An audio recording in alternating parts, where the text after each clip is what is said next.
Deacon ছিল না, পুরোহিত কেউ ছিল না, শুধু এই বাইবেল 15 টাকার বাইবেল এটা আমার হাতে ছিল।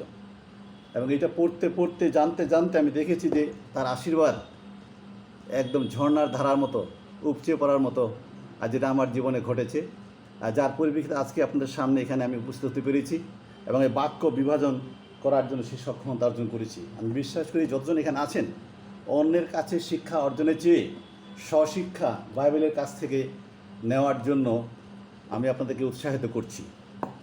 এই সময়ে আমি বলতে চাই যে বিষয়টা আমি এইভাবে লিখছিলাম, মনে হয় যে হাজব্যান্ড ওয়াইফ ইন হারমোনি, অথবা harmony of the husband wife, একটা সমতা সমঝোতা একসাথে চলা, যেটাকে আমরা হারমোনি বলতে পারি। তারপরে ছিল যে one is in between two, দুইয়ের মধ্যে এক আমরা দেখতে চাই, দুইয়ের মধ্যে সবসময় এক দেখতে চাই। কি করে সেটা সম্ভব? একটা উদাহরণ দিই বা কিছু বলার চেষ্টা করি শুরুতে।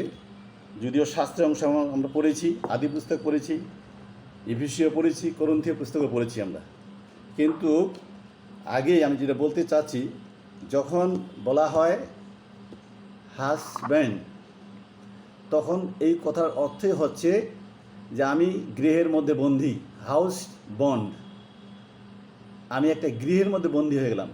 গৃহ বলতে বোঝাচ্ছে একটা পরিবার, অর্থাৎ আমি আর ফ্রি না, I am not free from others, অর্থাৎ I am not free from my responsibility, I am not free from love, I am not free to taking caring and sharing.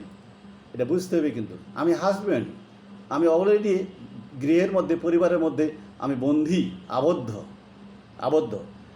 দ্বিতীয়টা যেটা বলতে চাচ্ছি, যখনই বলা হচ্ছে হাজব্যান্ড এবং ওয়াইফ, এই হাজব্যান্ড এবং ওয়াইফ এটার অর্থ হচ্ছে you are not allow to touch female either mail.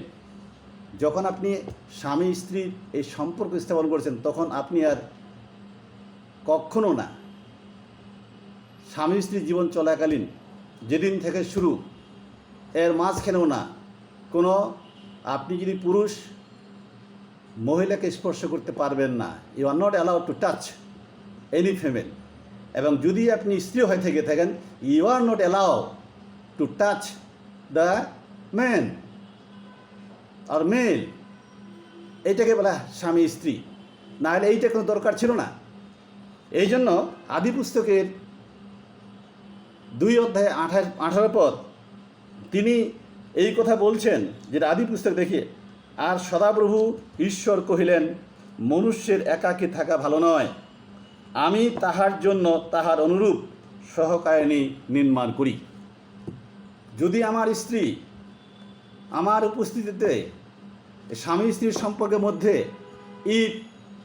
যদি সি ওয়ান্টস টু টাচ সাম আদার, অর্থাৎ তার স্পর্শ, অন্যের স্পর্শে চলতে চায়, তাহলে never, this is not the husband wife relationship. যদি একজন স্বামী, কারণ এখানে বলছে অনুরূপ মানে কি? স্বরূপ, নিজের মতো করে। মানুষ একাকী থাকা ভালো নয়, আমি তাহার জন্য তাহার অনুরূপ সহকারিণী নির্মাণ করি। অনুরূপ কথার অর্থ কি?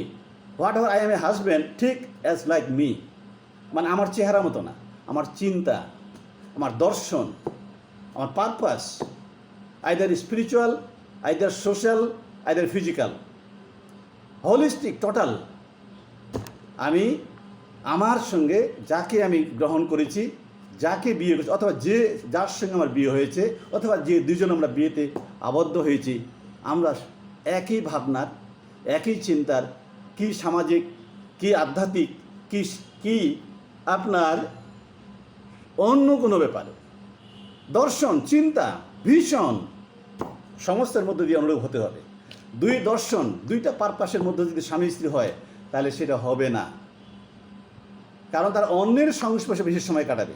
সংস্পর্শ বলতে শুধু দৈহিক মিলনের কথা বলতেছি না, সময় দেওয়া, অযথা সময় নষ্ট করা, অন্যের সঙ্গে কথা বলা, এটা সেটা করা, অর্থাৎ অন্যের সংস্পর্শ কথার অর্থ বোঝাচ্ছে শুধু দৈহিকভাবে নয়, সামাজিকভাবে হতে পারে, সময় অপচয় করা হতে পারে, হ্যাঁ, এটা হতে পারে, সে না হয়। এই জন্য অনুরূপ তিনি তৈরি করেছেন। আমি দেখলাম যে ঈশ্বরের সৃষ্টির শুরুতেই তিনি একটা বন্ড তিনি তৈরি করেছেন। এই জন্য একের এক, one each in between two. তাহলে ওয়ান কি? এক চিন্তা, এক প্রভু, এক ভালোবাসা, এক বিষয়, শুধু এক, কখনো না। দ্বিতীয় যেটা বোঝাতে চাচ্ছি, আমি এখানে দেখলাম কি যে এটাকে বলা হচ্ছে glue up together. Glue up বুঝেন? এই যে আঠা আঠা, এই আঠা যদি এই দুইটা কাগজকে আপনি একসঙ্গে গ্লু মারে দিলেন, আঠা মারে দিলেন, দিলে এটা যুক্ত হয়ে গেল। সেটা কখনো নিশ্চয়ই পাতা দুইটা ভিন্ন আছে, আলাদা আলাদা আছে পাতা দুইটা, কিন্তু একসাথে যুক্ত করে দেওয়া হয়েছে। কখনো never they'll not be, nobody can make them separate from their life, from the relationship husband and wife. কারো পক্ষে সেটা সম্ভব নয়, কারণ আমি গ্লু আপ করেছি, যুক্ত হয়েছে।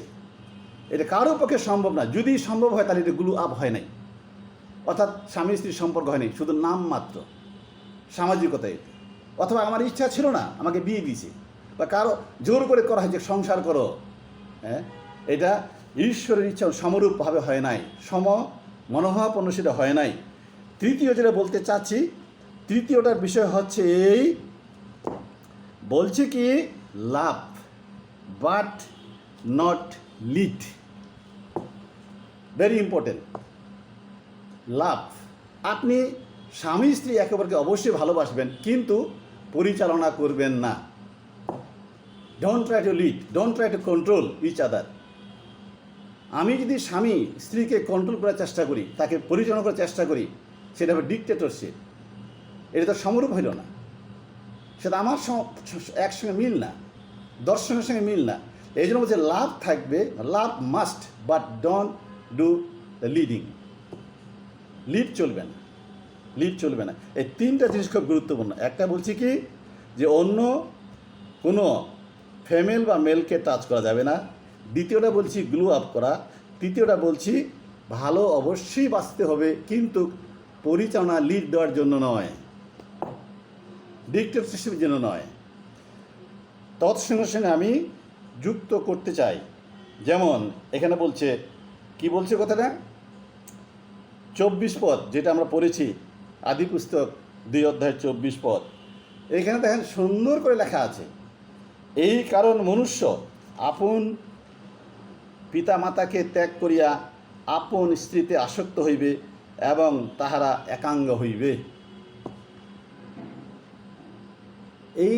এই জন্য বলা আছে যে হাজব্যান্ড ওয়াইফ, তারা এই তিনটা তো আছে, তৎসঙ্গে সঙ্গে আর একটা দায়িত্ব চলে এসছে এখানে।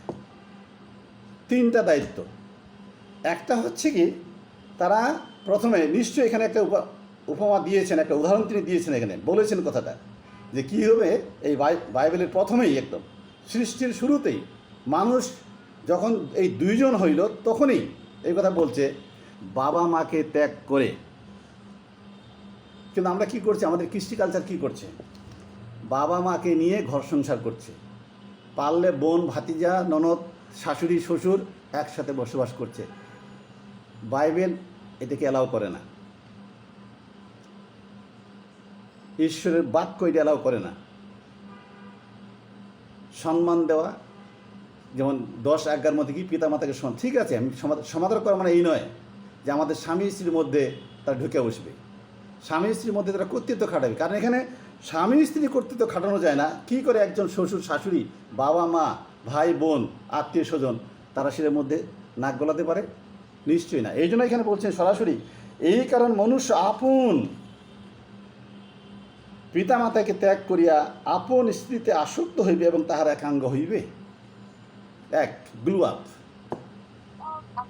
এই জন্য তিনটা জিনিস খুব গুরুত্বপূর্ণ বুঝতে হবে আমাদের। এখানে দেখেন, এই জন্য লিখলাম এখানে যে নাথিং বাট দ্য ট্রুথ।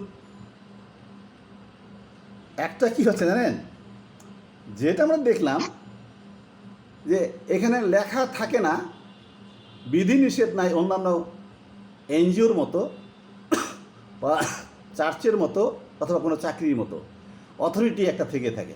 এই অথরিটি এটা লেখা থাকে না, কিন্তু এটাই সত্য যে আমাদের একটা অথরিটি আছে, যেটা মাথার মধ্যে থেকে থাকবে যে কীভাবে আমি পরিচালিত হব, আমার স্বামী মনকষ্ট পাবে কিনা, অথবা আমার স্ত্রী সেই দুঃখ পাবে কিনা আমার ব্যবহারে, আমার কথায়, আমার আচরণে, আমার চলাফেরায়, অথবা অন্য কোনো কারণে সব সময়ের জন্য একটা আমাদের ভিতরে অথরিটি কাজ করবেন, যেটা এটাই সত্য যে স্বামী স্ত্রীর মধ্যে একটা কী বলবো ভাসমান অবস্থায়, অদৃশ্য অবস্থায় একটা কাজ করে যাচ্ছে যেন সম্পর্ক ঠিক রাখার জন্য। যদি এই চিন্তা না থেকে এই কাজটা না থেকে যদি বলে যে না এই ডোন্ট কেয়ার, আমি কেউ কষ্ট পারে না কী বলে সেটা আমার যায় আসে না, বউ যদি বলে কি যে যেন আমার স্বামী কষ্ট পায় না কীভাবে যায় আসে না, আমি যেটা বলছি যেটা করছি সেটা ঠিক, একটা থেকে এখানে অথরিটি, এটা লিখিত না অলিখিতভাবে, কিন্তু এটাই সত্য যে এটা থাকবে, এটা চলতেই থাকবে। দ্বিতীয় যেটা বলতে চাচ্ছি, যখন স্বামী স্ত্রী হয়ে গেল, এই সময় কি করতে হবে? স্বামী স্ত্রীর সময় বলা আছে কি এখানে, লার্ন টু লাভ শুরু হয়ে গেল। অর্থাৎ অনেকে বলছে কি না ভালোবাসে বিয়ে করছি আর ভালোবাসা যাবে না, এখন আমাকে শাসন করতে হবে, এটা রং। যখন আপনি বিয়ে করেছেন তখন আপনাকে ভালোবাসা শিখতেই হচ্ছে, প্রতিদিন ভালোবাসা শিখছেন আপনি। ভালোবাসা মানে আমি শুধু দৈহিক সম্পর্কের কথা বলতেছি না, ভালোবাসার বিভিন্ন সাইডে সে কী চিন্তাটা করে, কী ভাবে, কী বিষয়ে কী চায়, বা কীভাবে একসাথে চলা যায়, এই যে একটা লার্নিং, এই জন্য বলছি যে লার্ন টু লাভ। আরেকটা এটার সঙ্গে যুক্ত করি, স্টার্ট লার্ন অথবা স্টার্ট সাফারিং অ্যান্ড সাফারিং। স্বামী স্ত্রী যখন জীবন শুরু করলেন আপনি, তখন একটা সাফারিং আসলো। যখন আপনি একাই ছিলেন কোনো সাফারিং নাই, কারণ আপনি এককভাবে চলছেন, যাচ্ছেন, খাইছেন, দাইছেন, চলছেন। কিন্তু যেদিন আপনার বিয়ে হইল সেদিন থেকে শুরু হয়ে গেল সাফারিং, মতামতের সাফারিং, চিন্তাধারার সাফারিং, লেনদেনের সাফারিং, পছন্দ অপছন্দের সাফারিং। যেমন ছোট্ট যদি একটা উদাহরণ দেই, আমি যখন বিয়ে করেছি আমি একটা বালিশে ঘুমাইতাম, কিন্তু যখন বিয়ে করে ফেললাম তখন সে দেখতে পেল যে আমার বালিশ আমার একটা তার একটা, তো এইটা কী করে সম্ভব এই আলাদা আলাদা বালিশে দুইটা বালিশ নিয়ে ঘুমানোর জন্য? সে বলছে না বালিশ লাগবে একটা কোল বালিশ লাগবে, মাথার মধ্যে দুইটা করে বালিশ। তা আমি দেখলাম যে এইটা দেখেন শুরু হলো সাফারিং। কিসের সাফারিং হচ্ছে এটা? চিন্তাধারার সাফারিং, শেয়ারিংয়ের সাফারিং, বুঝা অবুঝার সাফারিং। এই জন্য বলা হচ্ছে এটাকে যে যখনই স্বামী স্ত্রী হবে তখন আপনি কখনো ভাববেন না যে আরামের জীবন, নো, লাভ আছে, সাফারিং আছে, এভরিডে, অ্যান্ড লাভ আছে এভরিডে, প্রতিদিন। আমরা দেখি, আমি কয়েকটা অংশ বলার চেষ্টা করছি। যখনই কোনো কিছু জিনিস সাফারিং থেকে থাকে তখন কিন্তু আপনি বৃদ্ধি হতে পারবেন, যে দেখি এখন কীভাবে ভালো করা যায়। যেখানে সাফারিং সেখানে একটা ভালো জিনিস চলে আসে। এই জন্য সাফারিংয়ের মধ্যে দিয়ে সাকসেসফুল হাজব্যান্ড ওয়াইফ তারা ভালোবাসে ঠিকই, কিন্তু যদি সাফারিংটা না আসে তাদের ভালোবাসাটা মজবুত হবে না। ওয়াইফ এবং হাজব্যান্ডের মধ্যে এটা কি বলছে এখানে, যদি আমরা এফিসিও যেটা দেখলাম 5 অধ্যায়ের 23 থেকে 25 পদ, আর 5 অধ্যায়ের 23 থেকে 25 পদ আমি দেখতে পাচ্ছি যে কথাটা এখানে উল্লেখ আছে। যদি আমি আরেকটু দেখার চেষ্টা করি আপনাদের ওখানে, তাহলে হয়তো করে সুবিধাটা হচ্ছে এই দেখেন, যেটা আপনি যদি 23 থেকে একদম 25 পদ একটু লক্ষ্য করেন, স্বামীরা বা স্ত্রীরা, এখানে একটা সুন্দর কথা বলছে। তারপর 25 পদ, স্বামীরা তোমরা আপন আপন স্ত্রীকে এইরূপ প্রেম করো যেমন খ্রিস্ট মণ্ডলীকে প্রেম করিলেন আর তাহার নিমিত্ত আপনাকে প্রদান করিলেন। What do you mean? হ্যাঁ, খ্রিস্ট ভালোবাসছেন, সাফারিং করতে করতে তিনি মারা গেছেন, তাকে মেরে ফেলা হয়েছে। ঈশ্বর জগৎ কেমন প্রেম করলেন, তাহার একজাত পুত্র দান করলেন, যে কেউ তাহাতে বিশ্বাস করে সে বিনষ্ট না হয় কিন্তু অনন্ত জীবন পায়। আমাদের অনন্ত জীবন, ভালোবাসা, মুক্তি পরিত্রাণের জন্য আজকে আপনি আপনার স্ত্রীর জন্য why not you give your life? This is the suffering, you have to suffer. যদি কষ্ট পান তাকে আপনি ছেড়ে দিলেন, সেটা হবে না। অথবা স্ত্রী যদি স্বামীকে ছেড়ে দেয় তার ছোটোখাটো কথার মধ্য দিয়ে, ভুল বোঝাবুঝির মধ্য দিয়ে, তাহলে সেটা তো হইল না। এই জন্য এখানে 25 পদ, স্বামীরা কি বলছে? স্বামীরা তোমরা আপন আপন স্ত্রীকে সেইরূপ প্রেম করো যেমন খ্রিস্ট ও মণ্ডলীকে প্রেম করিলেন আর তাহার নিমিত্ত আপনাকে প্রদান করিলেন, যেন তিনি কি বলছে এখানে, একে অপরের জন্য তিনি তাহলে এখানে দেখা যায় একটা সাফারিংটার মধ্য দিয়ে, কষ্টের মধ্য দিয়ে একটা সুন্দর পরিবার আসতে পারে। যেই পরিবারের মধ্যে সাফারিং নাই, অর্থাৎ আমি সাফারিংটা পরিবারের কথা বলতেছি না, সাফারিং বলতে চাচ্ছি হাজব্যান্ডের জীবনে সাফারিং থাকতেই হবে, যে বউ তাকে কষ্ট দিয়েছে, ইয়েস, হোয়াই নট।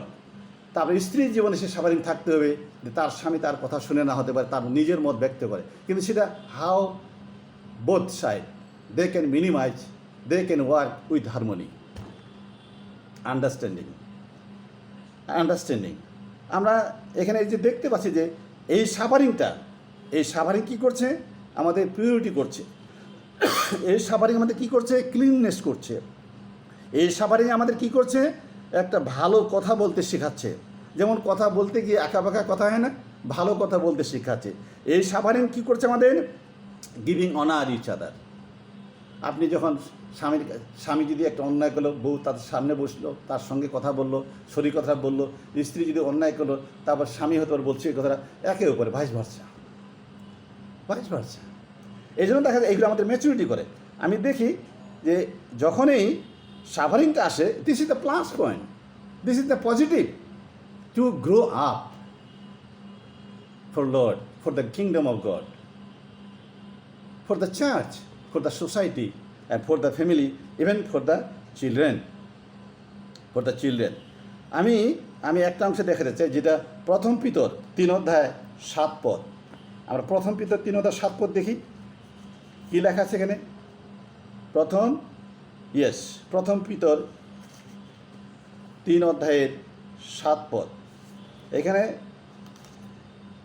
লেখা আছে এইভাবে, বলছি কি, তদ্রূপ হে স্বামীগণ স্ত্রীলোক অপেক্ষাকৃত দুর্বল পাত্র বলিয়া তাহাদের সহিত জ্ঞানপূর্বক বাস করো, তাহাদিওকে আপনাদের সহিত জীবনের অনুগ্রহের সহাধিকারিণী জানিয়া সমাদর করো, যেন তোমাদের প্রার্থনা রুদ্ধ না হয়। এটা আমার বাস্তব অভিজ্ঞতা। যদি আমার স্ত্রীর সঙ্গে কোনো দ্বিমত হয়, আমার তো সারা ঘুম হারাম হয়ে যায়, কোনো কাজ তো ঠিক হয় না। এই জন্য এটা উচিত যে যদিও স্বামী স্ত্রীর মধ্যে সে সমস্যা থাকতে পারে, দ্বিমত থাকতে পারে, বিভিন্ন রকমের তার মতামত থাকতে পারে, কিন্তু এখানে স্পষ্ট কথা বলছে এখানে যে তদ্রূপ হে স্বামীগণ স্ত্রীলোক অপেক্ষাকৃত দুর্বল পাত্র বলে তাহাদের সহিত জ্ঞানপূর্বক বাস করো, তাহাদিওকে আপনাদের সহিত জীবনের অনুগ্রহের সহধারিণী জানিয়া সমাদর করো, যেন তোমাদের প্রার্থনা রুদ্ধ না হয়। প্রথম তিমোথী 5:8 একটা খুব সুন্দর কথা বলছেন এখানে। প্রথম তিমোথী 3 যদি আমি দেখি, প্রথম তিমোথী 5:8 দেখেন, যদি এই ম্যাচুরিটিগুলো যখন চলে আসলে এইভাবে ভালোবাসা বা সাফারিংয়ের মধ্য দিয়ে, আর সেই সময় দেখেন এটা কী হচ্ছে একটা পরিবারের মধ্যে। আমি পড়ছি, লেখা আছে, কিন্তু কেহ যদি আপনার সম্পর্কীয় লোকদের বিশেষ নিজ পরিজনগণের জন্য চিন্তা না করে, তাহা হইলে সে বিশ্বাস অস্বীকার করিয়াছে এবং অবিশ্বাসী অপেক্ষা অধম হইয়াছে। What is our identity as a Christian or as a follower of Christ? আমরা যিশুর অনুকারী বা অনুসরণকারী হিসাবে, অথবা যদি আমরা খ্রিস্টান বলি, যারা খ্রিস্টকে অনুসরণ করে তারাই তো খ্রিস্টান। যদি সেটা হয় থেকে আমি খ্রিস্টান সমাজের কথা বলতেছি না। খ্রিস্টান সমাজের লোকদের মধ্যে খ্রিস্টীয় নাও থাকতে পারে, খ্রিস্টকে তারা অনুসরণ নাও করতে পারে, তার প্রতি বিশ্বাস তারা স্থাপন নাও করতে পারে, কিন্তু এখানে বলা হচ্ছে যদি তারা গ্রহণ করে, যদি তারা অনুসরণ করে, তাদের জন্য এটা কত গুরুত্বপূর্ণ। যদি তারা সেটা না করে, যেমন কি বলছে, বিশেষত নিজ পরিজনগণের জন্য চিন্তা না করে, তাহা হইলে সে বিশ্বাস অস্বীকার করিয়াছে এবং অবিশ্বাসী অপেক্ষা অধম হইয়াছে। একদম শেষ। আজকে আমি একজন অ্যাডভোকেট বা আইনজীবী হিসাবে আমার তো খুব কষ্ট লাগে। আমি তো 10টা স্বামী স্ত্রী ডিভোর্সের মামলা সেটা আমি পরিচালনা দিচ্ছি কোর্টে এবং জেলা জজে। কত অবক্ষয়! কারণটা কি? They did not study the Bible. তারা এই যে পড়াশোনা করে নাই। আমি বলতে চাই, আমি যখন বিয়ে করেছি আমার কোনো কাউন্সিলর ছিল না, কোনো পালক আমাকে শিক্ষা দেয় নাই, কোনো নেতা আমাকে শিক্ষা দেয় নাই, কিন্তু Bible, this is the, we got that one. এবং আমরা পড়েছি, নিজে নিজে জানছি যে স্বামী স্ত্রীর সম্পর্ক কী ধরনের হতে পারে। আজকে আপনারা যারা এখানে আছেন, অবশ্যই স্বামীর উপর নির্ভর করেন, বাইবেলও পড়েন, এবং স্ত্রীর উপর নির্ভর করে না আপনিও বাইবেল পড়েন, এবং কোনো পালকের উপর নির্ভর করেন না আপনি সেটা পড়বেন। আপনি জানেন যে বাক্য কী বলছে, কারণ একজন পালক, একজন ডিকন, একজন নেতা, তারাও মানুষ, তারা আমাদের মতো মানুষ। ওনারা ভুল করতে পারেন বা ভুল শিক্ষাও দিতে পারেন, এটা does not matter, but you have to study the Bible, এবং Bible tell you what you'll do. এখানে বলছি তাহলে জেনারেশনকে যদি আমরা নষ্ট না করি, কেন নষ্ট করা পালাটা কার? হাজব্যান্ড এবং ওয়াইফ। একটা ফ্যামিলির মূল কি পার্সন হচ্ছে হাজব্যান্ড এবং ওয়াইফ। এই হাজব্যান্ড ওয়াইফের উপরে নির্ভর করছে যে একটা আপনি কোন পর্যায়ে আছেন এবং ফ্যামিলিকে আপনি কীভাবে পরিচালনা দিচ্ছেন। এই জন্য এখানে দেখা যায় যে এটার পরিণাম কি হচ্ছে, একদম মুসলিম বন্ধু থেকে, হিন্দুদের থেকে, বুদ্ধদের থেকে, অন্যান্য যারা যিশুকে গ্রহণ করে নাই তাদের থেকে আমাদের অবস্থা খারাপ হচ্ছে বিধায় তারা কোর্টে গিয়ে মামলা করছে। তারা বলছে না, স্বামী স্ত্রী আমি থাকতে চাই না, মামলা করছে। কারো বাচ্চা আছে একটা দুইটা, তবুও তারা তবু বলছে না আমরা একসাথে থাকবো না, চলে যেতে চাচ্ছি। They did not love each other, they did not suffer by each other. Suffering তারা করে নাই। তারা হতে পারে তাদের চিন্তা একজন সহকারিণী হয় নাই, তারা অন্য চিন্তা ছিল, অন্য। এই জন্য খুব সবচেয়ে প্রয়োজন এখন যে বিবাহ হওয়ার আগে প্রি কাউন্সিলিং, অথবা শুধু সন্তানদের যারা বিয়ে করবে তারা না, তার বাবা মা সহকারে কাউন্সিলিং করা। কারণ বাবা মারা কী বলছে এখানে, যেটা এপিসিও 5 অধ্যায়ে দেখেন, এপিসিও 5 অধ্যায়ের 31 পদ, আর যেটা আমি আদি পুস্তকের সঙ্গে মিল আছে, কি বলছে এখানে, এই জন্য মনুষ্য আপন পিতা মাতাকে ত্যাগ করিয়া আপন স্ত্রীতে আসক্ত হইবে এবং সেই দুইজন একাঙ্গ হইবে। এই নিগুড় তত্ত্ব মহৎ, কিন্তু আমি খ্রিস্টের উদ্দেশ্যে ও মণ্ডলীর উদ্দেশ্যে ইহা কহিলাম। তাহলে আদি পুস্তকে দেখলাম, এমনকি প্রেরিত পৌল যখন ইফিসীয়দের কাছে লিখছে একইভাবে লিখলেন। সেখানে আমরা কি করি, অনেক সময় যে ডিভোর্সগুলো আসতেছে, বলছে কি পারিবারিক দ্বন্দ্ব কী বোঝাচ্ছে, ওখানে সবাইকে ঢুকাচ্ছে তারা, ননদ থেকে শুরু করে, স্বামী স্ত্রী থেকে শুরু করে, বাবা মা থেকে শুরু করে, শ্বশুর শুরু করে, সেটা শুরু, অর্থাৎ অ্যাডজাস্টমেন্ট হচ্ছে না তারা। কারণ এখানে বলছে যে স্বামী স্ত্রী তারা ত্যাগ করে একসঙ্গে ঘর সংসার করবেন, তারা বোঝার চেষ্টা করবেন। Understanding not easy, this is not easy, knowing each other is not easy, learn from them, this is not easy, learn from love, continuation, learn or start to suffering, এটাও কন্টিনিউ চলবে মৃত্যুর পূর্ব মুহূর্ত পর্যন্ত। আমি আরেকটা অংশ দেখায় আমি শেষ করব। আমি চিন্তা করছি বেশি কিছু বলার চেষ্টা করব না, তবুও দেখেন হিতোপদেশ আমরা চলে যাই 13 অধ্যায়ের 22 পদ। এখানে লেখা আছে এভাবে, যেটা আমি পড়ছি 13 অধ্যায় 22 পদ, লেখা আছে কি, সৎ লোক পুত্রগণের জন্য অধিকার রাখিয়া যায়, কিন্তু পাপীর ধন ধার্মিকের নিমিত্ত সঞ্চিত হয়। আমরা জানি যারা রোমীয় পুস্তক অনুসারে 5 অধ্যায়, আমরা বিশ্বাসে ধার্মিক বলে পরিগণিত হয়েছি, কারণ আমরা যিশুকে বিশ্বাস করেছি। এটা আমরা বিশ্বাসে ধার্মিক, কিন্তু নিশ্চয়ই দৈহিকভাবে আমরা দুর্বল এবং কি মাংসিক। যেটা যখন লিখিত সুসমাচার 1 অধ্যায় 7 পদ বলছে, যদি কেউ বলে যে আমি পাপী না, তাহলে মিথ্যা কথা বলা হয়। Yes, why not? আমাদের দেহে প্রতিনিয়ত চিন্তাধারায় প্রতিনিয়ত পাপ করছে, যার প্রতি ও কথা বলছেন, কাম ক্রোধ লোভ মোহ রঙ্গরস্য মাতৃভাব, এটা এসে যায়, কিন্তু সেটা ওভারকাম করতে পারবে না। এখন স্বামী স্ত্রীর জীবনে যদি সন্তান সন্ততি থেকে থাকে, অথবা যখন বিয়ে হয় তখনই আমাদেরকে চিন্তা থাকে পরিবার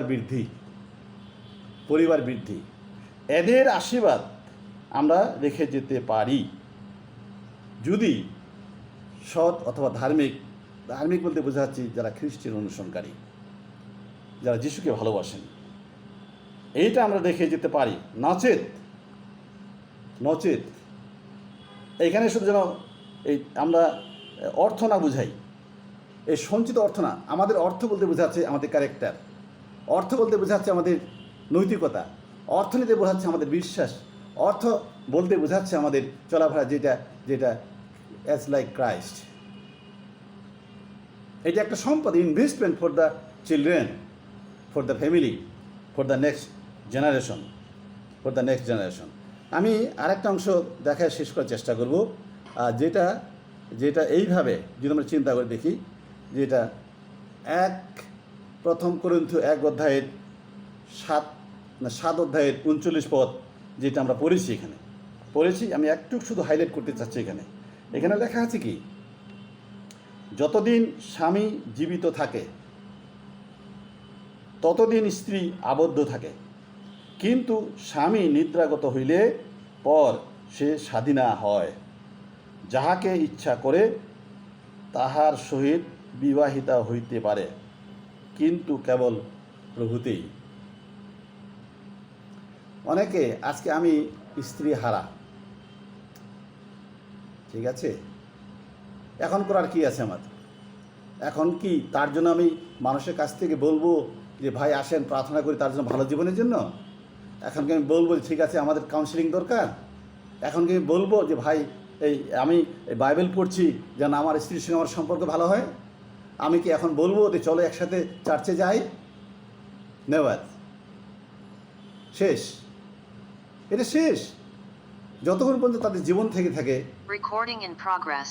যতক্ষণ জীবন থেকে থাকে ততক্ষণ পর্যন্ত আমরা কি করি, যেন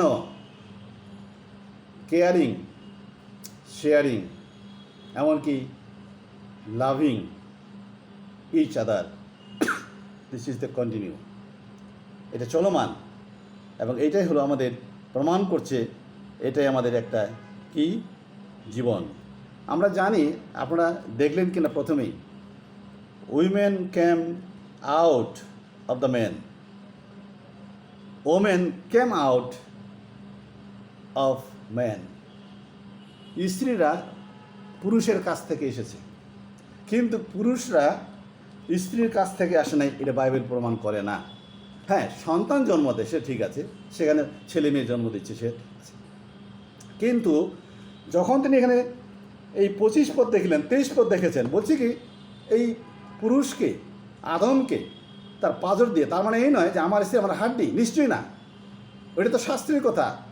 তার মানে বোঝাচ্ছে যে আমার শরীরের সঙ্গে, দেহের সঙ্গে, জীবনের সঙ্গে তিনি মিশে গেছেন, যাকে আমি আমার একটা অংশ, শরীরের অংশ হিসেবে তাকে ধরছি, তার এটা জীবিত থাকাকালীন সে আমার শরীরের অংশ। কেন হাউ আই ডিসিভ, হ্যাঁ, বা স্বামী কেন স্ত্রীকে ডিসিভ করবে? একেবারে নো। এখানে কেয়ারিং, লাভিং, শেয়ারিং, এমনকি সাফারিং, তার জন্য কষ্ট ভোগ করতে হতে পারে, একসাথে চলতে হবে, অনেক কথা বলবে বা অনেক কথা বলাবলি হবে, ডাজ নট ম্যাটার। এইটাকে বলা হয় যে হৃদয়ের একটা হাড্ডি। হ্যাঁ, বলছেন তিনি যখন তৈরি হয়ে গেল, কী বলছে, মাংসের মাংস, অস্থির অস্থি এবার হইয়াছে। আর সেই স্ত্রী যখন ডিভোর্স নিয়ে চলে যায়, অথবা স্বামী তাকে ডিভোর্স দিয়ে চলে যায়, হোয়াট মেক সেন্স? এই জন্য এইখানে দেখেন কত কথা বলার চেষ্টা করি, যেহেতু man did not come out of women. আমি জানি না যে কতজন একমত হবেন আমার সঙ্গে। যখন আদমকে তৈরি করছেন, দেখবেন 26 পদ 1 অধ্যায়, ওখানে দেখবেন আপন প্রতিমূর্তি ঢুকে পড়ে সমস্ত কর্তৃত্ব তাকে দেওয়া হয়েছে। কাকে দেওয়া হয়েছে? মানুষ, হিউম্যানকে দেওয়া হয়েছে। সেই হিউম্যান থেকে আমি দেখতে পাচ্ছি হবাকে তৈরি করলেন। আচ্ছা, যখন হবাকে তৈরি করেছেন, হবা ফলটা খাইলেন বা হাওয়া ফল খাইলেন। ফল খাওয়ার পরেও যখন তাদের দৃষ্টি খুলে গেল বা ঈশ্বর তাদেরকে প্রশ্ন করলেন, তার সে স্বামী কি বলছে যে আমাকে তো হবা খাওয়াইছে। কি হবাকে সে কি মারধর করেছে? হবাকে কি কিক আউট করেছে? নো, ভুল হতে পারে। ঈশ্বর একটা সুন্দর ব্যবস্থা করে দিলেন যেন মানুষ পরিত্রাণ এবং মুক্তি পায়। এখানে দেখা যায় যে জীবন থাকাকালীন আমার স্ত্রী যতক্ষণ জীবিত ততক্ষণ সে ভুল করতে পারে, অথবা আমিও তার সঙ্গে ভুল করতে পারি, এটা ইউজুয়াল। কারণ এর মধ্যে শিক্ষণীয় আছে, বিষয় শিক্ষা আছে, সাবমিশন। এই জন্য দেখা যায় এখানে সাবমিশনের কথা বলছে, মানে আমার পাজল থেকে নেওয়া মানে এই যে সে আমার কাছে অথবা আমিও তার কাছে সংযুক্তকরণ, সাবমিশন প্লাস সংযুক্তকরণ এটা একই ধরনের, মানে একসঙ্গে চলা। যদি স্বামী স্ত্রীর মধ্যে একটা দ্বন্দ্ব হয় কেমন লাগে আমি জানি না, আমার তো ঘুম হারাম হয়ে যেত যে কী হইলো এটা, যতক্ষণ তাড়াতাড়ি শেষ করা যায়। হতে পারে যে অনেকে ব্যাখ্যা দেবে, বলছে কি সূর্য অস্ত যেতে, আরে বাবা সূর্য অস্ত যদি সকাল দিকে যদি কেউ অন্যায় করে স্বামী স্ত্রীর মধ্যে টুকটাক হয়ে যায়, তাহলে কিন্তু অপেক্ষা করবে সূর্য অস্ত দেওয়া পর্যন্ত? তাহলে তো অনেক 10 ঘন্টা লাগে, 12 ঘন্টা লাগে, বা 6 ঘন্টা লাগে, বা 4 ঘন্টা লাগে। আর যদি দেখা যায় 5টার সময় স্বামী স্ত্রীর মধ্যে দ্বন্দ্ব হলো, তাহলে 1 ঘন্টার দরকার, 1 ঘন্টার মধ্যে এই সূর্য অস্ত সাধারণত 6টায় বা 5টায় গেলো শেষ করে ফেললাম। এইটা অর্থ না। এইটা অর্থ হচ্ছে যত তাড়াতাড়ি যত দ্রুত you have to ask forgiveness or give forgiveness. Listen them, each other, understanding each other, loving each other, suffering each other for each other. এইটা থেকে থাকবে, যার পরিপ্রেক্ষিতে আমাদের জীবন কন্টিনিউ চলতে পারে, যেমন ছেলেমেয়েরা সেখান থেকে আশীর্বাদ প্রাপ্ত হতে পারে। আমি প্রত্যেককে ধন্যবাদ জানাচ্ছি এই সুযোগ দেওয়ার জন্য। আমি মনে করি এখানে আমার শেষ করা উচিত। চার্চ আপনাকে বা আমাদেরকে পরামর্শ দিতে পারে, বাট জীবনযাপন আমাদের ইন্ডিভিজুয়াল, স্বামী স্ত্রী জীবন আমাদের ইন্ডিভিজুয়াল। যেন এই কথা না বলে অনেকে দোষারোপ করে পালক কী শিক্ষা দেয় চার্চের মধ্যে, যে চার্চের মধ্যে শুধু ডিভোর্স হয়ে যায়, আমরা অনেক সময় দোষারোপ করি। নো, নেভার, সেটা না। অন্যের শিক্ষা আপনি কেন অন্যকে দোষারোপ করেন? দোষ তো আমাদের নিজেদের পরিবারের মধ্যে। বলে কি যে উনি কী শিক্ষা দেয়, বা কী ধরনের চার্চ, বা কী ধরনের মিশন, বা কী ধরনের এটা একটা থিওলজি কলেজও তো গিয়ে মারামারি হয়ে যায়, এটা হয়ে যায়। এই জন্য বা স্বামী স্ত্রীর মধ্যে ওখানেও দেখা যায় যে ছাত্রগুলো পড়াশোনা করতে আসে পরিবারগতভাবে, তারপর দেখা যায় অন্যজনের ভালোবাসা করে যায়। মানে কি? এই জন্য যেন আমরা দেশটাকে আমি উৎসাহিত করব, please spend your time with the God's word, know yourself, make the fruitful family, show the people you are the follower of Christ, but not you are the belongs to the only society culture আমাদেরকে নষ্ট করছে। একসাথে বিয়ের পরে ঘর সংসার করছি বাবা মা সবাইকে নিয়ে, কি আমাদের নষ্ট করছে। কিন্তু বাবা মাকে দূর থেকেও সাহায্য করা যায়, টাকা দিবেন, খোঁজ খবর। যারা আজকে আমেরিকা, ইংল্যান্ড বা অস্ট্রেলিয়া আছে, তারা কি বাবা মায়ের সেবা যত্ন করে না? নিশ্চয়ই করে। বাই ফোন আছে, আমাদের কত সুন্দর সুযোগ, hello, email, messenger, WhatsApp, yes, send money to take care them. নিজের কাছে রাখলে হয় না। নিজের কাছে রাখলে কী হবে, স্বামী স্ত্রীর মধ্যে বিরাট একটা ভাঙ্গন দেখা যায়। আমরা বাইবেল বিরোধী কাজ করি অনেক সময়। বিয়ে করার পরে একসঙ্গে থাকতে চাই, চলতে চাই। আমি উৎসাহিত করব, you have to manage it, this is our maintain our ethically or spiritually our life, family life, conjugal life. এটা বাইবেল বলে। এই জন্য ইফিসীয় পুস্তকে বলছেন, আদি পুস্তকে বলেন, এখন কি প্রত্যেকটা জায়গা যখন আপনি দেখবেন, আর ছেলে মেয়েদের জন্য কিছু আমাদের রেখে যেতে হবে। This is our responsibility. Thank you so much. আমার মনে হয় যে যেহেতু এখানে শেষ হচ্ছে, আবার আপনাদের কাছে বিদায় নিচ্ছি। থ্যাংক ইউ অ্যালাউ করার জন্য। আমি জানি যে আপনারা কোনো না কোনোভাবে, আশীর্বাদ কথার অর্থ হচ্ছে টাকা পয়সা না, আশীর্বাদ কথা হচ্ছে একটা চেতনা, একটা চিন্তা বা একটা ধারণা।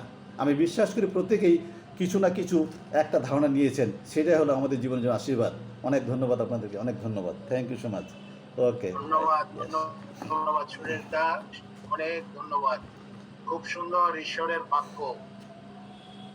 আমার মনে হয় আপনাকে আরো অনেক সময় দেওয়া দরকার ছিল। এত চমৎকার বিষয় এবং অত্যন্ত সুন্দরভাবে আপনি জিনিসটা ব্যাখ্যা করেছেন আমাদের কাছে। এবং আমি শুধু এটুকুই বলতে চাই, এইটাই হচ্ছে ঈশ্বরের একটা প্যাটার্ন আমাদের পরিবারের জন্য। কারণ পরিবার হচ্ছে ঈশ্বরের। ঈশ্বর নিজে পরিবারকে তিনি তৈরি করলেন, তিনি স্বীকৃতি দিলেন, এটা অন্য কেউ করে নাই। সুতরাং আমাদের পরিবারটা অবশ্যই ঈশ্বরের ইচ্ছা মতো তৈরি করতে হবে, গঠন করতে হবে। চমৎকার এই বাক্যের জন্য আমি আমাদের শ্রদ্ধেয় সুরেশ দাকে আরেকবার ধন্যবাদ জানাই। God bless you. ঈশ্বর আরো পরাক্রমের সঙ্গে তিনি আপনাকে ব্যবহার। আমি আর 2-3 মিনিট সময় এক্সট্রা নিতে চাই, তারপরে আমরা প্রার্থনায় যাব। আমি অনুরোধ করি আমাদের মেন্স ফেলোশিপের আহ,